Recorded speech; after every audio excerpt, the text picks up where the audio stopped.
안녕, 피타고라스 선생이야. 오늘도 돈의 흐름을 읽는 공식 하나 알려줄게. 중동 휴전 소식에 시장이 잠시 숨을 돌렸어. 근데 진짜 문제는 지금부터야. 뉴스만 보면 안심이 되는 것 같지. 하지만 숫자를 들여다보면 얘기가 완전히 달라져. 이 휴전이 2주짜리 한시적 합의거든. 협상 깨지면 금리가 다시 올라갈 수 있다는 경고가 나오고 있어. 스태그플레이션이라는 말 들어봤지? 물가는 오르는데 경기는 가라앉는 최악의 조합이야. 그게 지금 우리 앞에 와 있는 시나리오 중 하나야. 겁주려는 게 아니라 미리 알고 대비하자는 거야. 이런 흐름 우리 교실에서는 실시간으로 잡아내고 있거든. 자세한 건 나중에 알려줄게. 데이터를 먼저 이해해야 내 돈을 지킬 수 있어. 오늘 그 데이터를 전부 뜯어볼 거야. 오늘은 중동 휴전의 진짜 의미, 금리 방향, 그리고 대응 전략까지 전부 다룰 거야. 끝까지 보면 이 흐름에서 어떤 종목이 뜨는지도 알려줄게. 단순히 뉴스 요약이 아니야. 숫자를 보고 흐름을 읽고 행동 기준을 세우는 게 오늘의 목표야. 시장이 복잡할수록 정확한 분석이 중요해.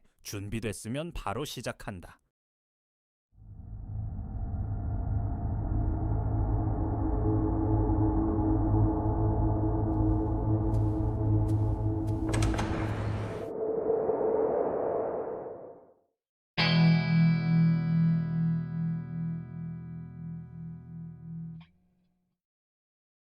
자, 1교시 시작할게. 중동 휴전이 왜 함정일 수 있는지 지금부터 알려줄 테니까 잘 따라와. 휴전이라는 단어는 항상 시장을 안심시켜. 근데 그 안심이 오히려 가장 위험한 순간일 때가 많아. 역사적으로 봐도 그랬어. 임시 합의가 깨질 때마다 시장은 더 크게 흔들렸거든. 4월 초에 미국과 이란이 2주짜리 한시적 휴전에 합의했어. 호르무즈 해협 봉쇄 우려가 줄면서 유가가 급락하고 시장이 안도했지. 여기서 호르무즈 해협이 왜 중요하냐면 말이야. 전 세계 원유의 20%가 이 좁은 바닷길 하나를 통해 이동해. 이 길이 막히면 유가가 폭등하고 물가가 올라가고 금리가 흔들려. 단순한 지역 분쟁이 아니라 글로벌 경제 전체에 영향을 미치는 핵심 지점이야. 이란이 이 해협을 지렛대로 쓴다는 걸 시장은 너무 잘 알고 있어. 그래서 협상 한마디 한마디에 유가가 출렁이는 거야. 문제는 이게 2주짜리라는 거야. 협상이 깨지면 유가가 다시 폭등하고 금리 인상 얘기가 바로 나와. 2주라는 시간 굉장히 짧아. 투자자 입장에서는 매일 뉴스를 체크해야 하는 불안한 시간이야. 지금 시장이 안도하고 있는 이유가 딱 이 2주짜리 합의 때문이거든. 합의가 연장되면 좋고 깨지면 그야말로 역풍이 불어. 그러니까 지금 이 안도감이 진짜가 아닐 수 있다는 거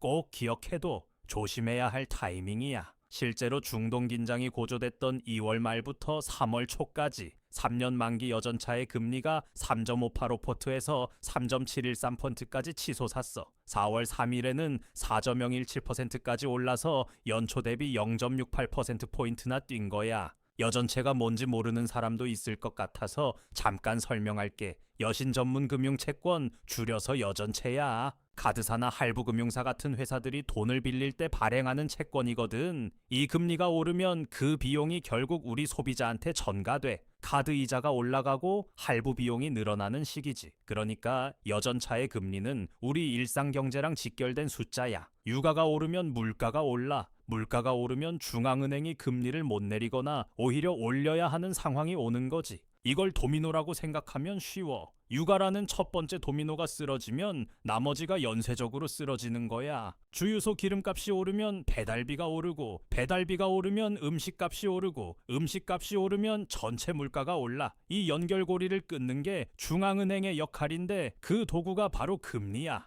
그러니까 유가 하나가 금리 방향 전체를 바꿀 수 있어. 중동 상황을 투자자가 주목해야 하는 이유가 바로 이거야. 시카고 여는 총재 굴스비도 이렇게 말했어. 유가 상승은 스태그플레이션 충격이고 통화 정책은 관망이 적절하다고. 연준 인사가 이런 말을 꺼낸다는 건 굉장히 의미 있는 신호야. 금리 인하 기대에 찬물을 끼얹는 발언이거든. 시장은 금리 인하를 원하지만 연준은 아직 확신이 없다는 뜻이야. 이 온도 차이가 앞으로 시장 변동성의 핵심 원인이 될 거야. 미국 소비자들의 인플레 기대치가 얼마나 뛰었는지 알아. 휘발유 가격 변동 전망이 5.3%포인트나 급등해서 9.4%를 찍었어. 9.4%라는 게 어느 정도냐면 코로나 이후 물가 폭등 시기랑 맞먹는 수준이야. 미국 사람들이 앞으로 기름값이 그만큼 오를 거라고 느끼고 있다는 뜻이거든. 기대치가 이렇게 높아지면 실제로 물가도 따라 올라가는 경향이 있어 사람들이 지금 당장 사려고 하기 때문이야. 그 수요가 물가를 더 밀어올리는 악순환이 시작되는 거야. 그래서 기대 인플레이션은 실제 인플레이션만큼 위험한 숫자야.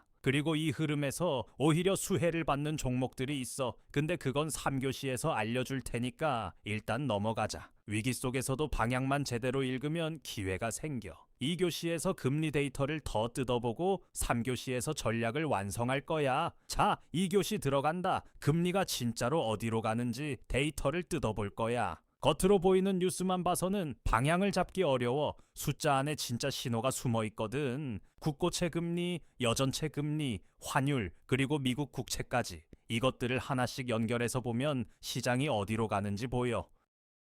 4월 8일 기준으로 3년 만기 국고채 금리가 3.32%로 내려왔어. 전날보다 12.4p나 떨어진 거지. BPR라는 단위 낯선 사람도 있을 거야. 베이시스 포인트라고 하는데 0.01%가 1bp야. 그러니까 12.4bp면 0.124%가 하루 만에 내려간 거야. 채권 시장에서는 굉장히 큰 움직임이야. 국고채 금리가 내려간다는 건 국채의 수요가 몰린다는 뜻이야. 안전자산을 선호하는 심리가 커졌다는 신호거든. 근데 여전차의 금리는 4%를 넘어서 계속 높은 상태야. 국고채는 내리는데 여전채는 안 내려. 이게 뭘 의미하냐면 시장이 신용 리스크를 경계하고 있다는 뜻이야. 쉽게 말해 정부 채권은 믿지만 민간 금융사 채권은 아직 못 믿겠다는 거야. 이 둘 사이의 금리 차이를 스프레드라고 불러. 스프레드가 벌어질수록 시장의 불안감이 커진다고 보면 돼. 지금 이 스프레드가 상당히 확대된 상태야. 이게 좁아지기 시작하면 시장이 안정을 찾는다는 신호고 더 벌어지면 경계령이 내려진다고 봐야 해. 지금은 예의주시할 구간이야. 환율도 좀 보자.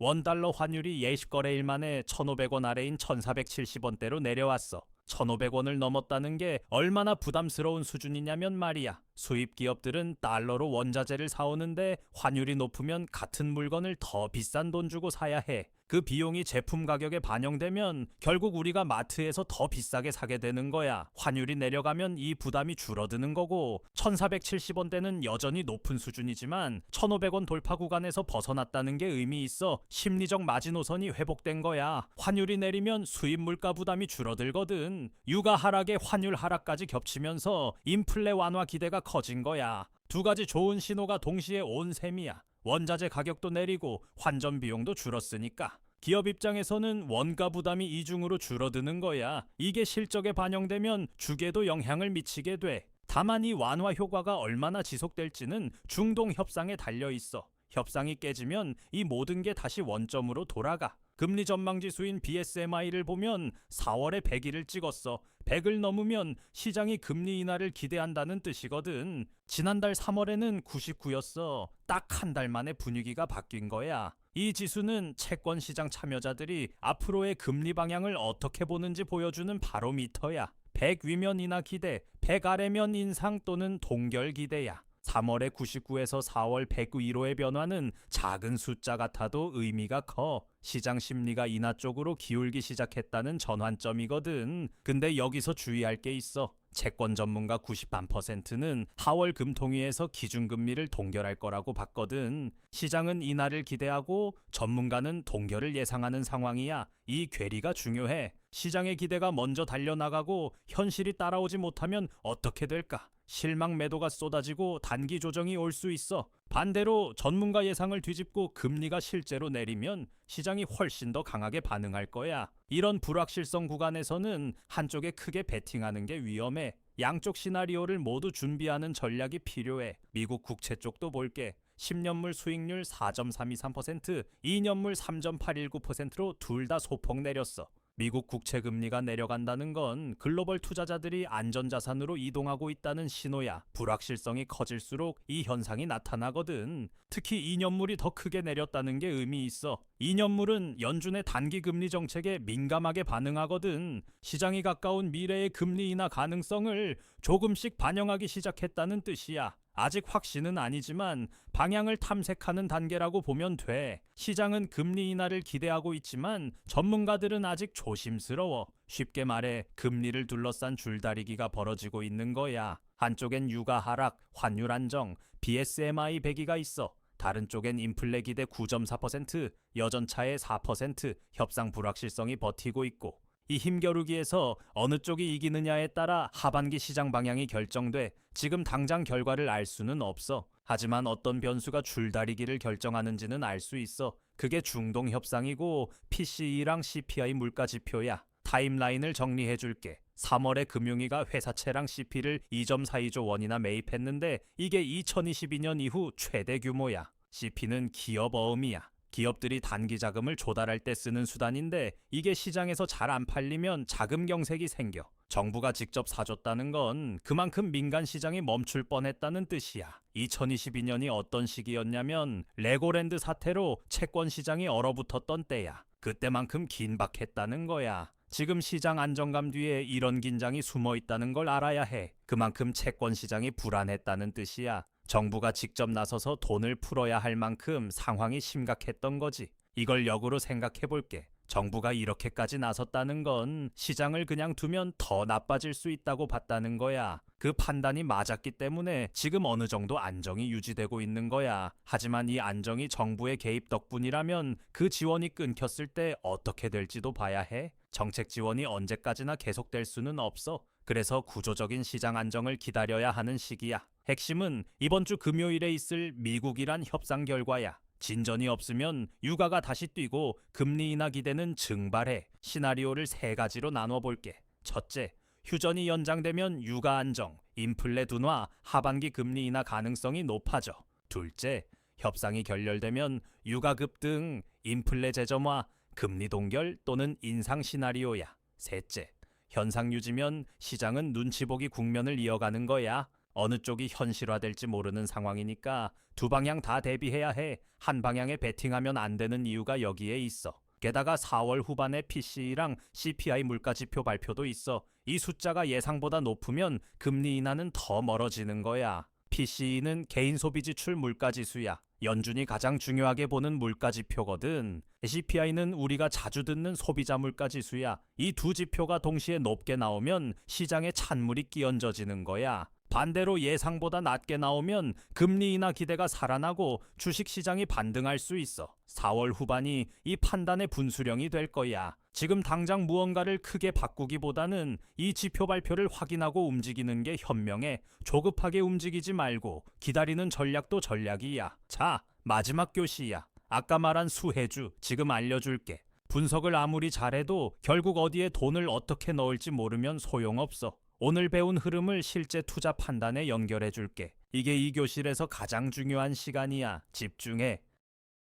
크게 세 가지 방향이야. 첫째, 유가 하락 수혜로 항공사와 카드사가 있어. 항공사는 원가의 30% 이상이 연료비야. 유가가 내리면 그냥 그만큼 비용이 줄어드는 구조거든. 카드사는 여전차의 금리와 연동돼 있어. 금리가 안정되면 돈 빌리는 비용이 줄고 수익성이 자연스럽게 올라가.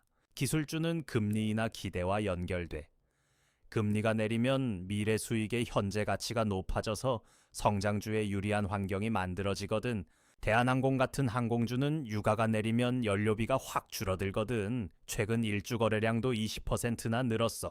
PER이 8.2배라는 건 상당히 저평가 구간이야. 같은 업종의 글로벌 평균이 12배 이상인 걸 감안하면 아직 올라올 여지가 있어. 다만 휴전이 유지될 때만 유효한 논리야. 협상이 깨지는 순간 연료비 부담이 다시 늘어나고 이 논리는 반전돼. 그래서 항공주는 중동 뉴스에 민감하게 반응할 수밖에 없어. 뉴스를 실시간으로 보면서 관리해야 하는 종목이야. KB금융 같은 카드사도 봐. 여전차의 금리가 안정되면 돈 빌리는 비용이 줄어서 실적이 좋아지거든. PER이 7.5배로 항공주보다도 낮아. 이 수준은 역사적으로도 바닥에 가까운 밸류에이션이야. 카드사 수익 구조는 간단해. 조달 비용을 낮게 유지하고 카드 이자를 받아서 그 차이로 수익을 내는 거거든. 여전차의 금리가 내려가면 조달 비용이 줄고 그 혜택이 실적으로 연결돼. 3월 거래량이 15% 늘었다는 건 기관과 외국인도 이미 이걸 보고 있다는 신호야. 기술주와 반도체는 금리 인하 기대가 살아나면서 숏 커버링으로 올라오고 있어.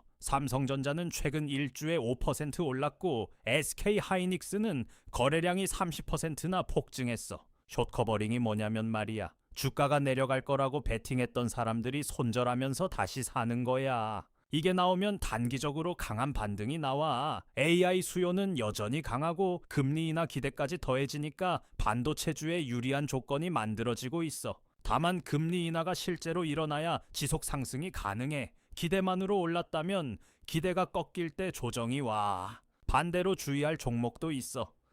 정유주인 SK이노베이션은 유가 급락으로 1주 만에 8% 빠졌고 은행주는 금리 인하 기대 때문에 순이자 마진이 줄어들 수 있어.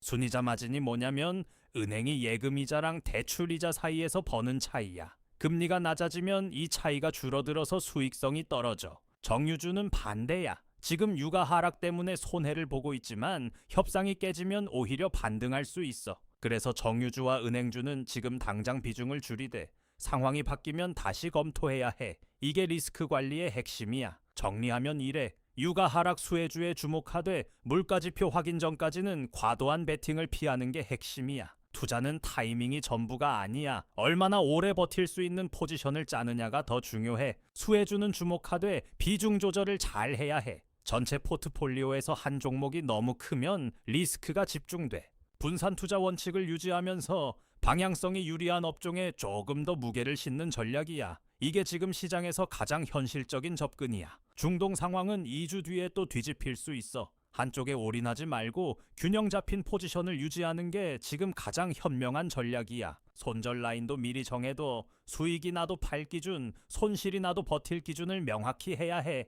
기준 없이 움직이면 감정으로 결정하게 돼. 그게 투자에서 가장 위험한 상황이거든. 지금처럼 변동성이 큰 장에서는 특히 원칙이 중요해. 흔들릴수록 기준으로 돌아와야 해. 자, 그러면 이런 흐름 속에서 우리 교실 학생들은 어떻게 했을까? 환율이 급변하는 구간에서 실시간으로 분석을 공유했고 유가 하락 테마에 선제 진입해서 수익을 냈어.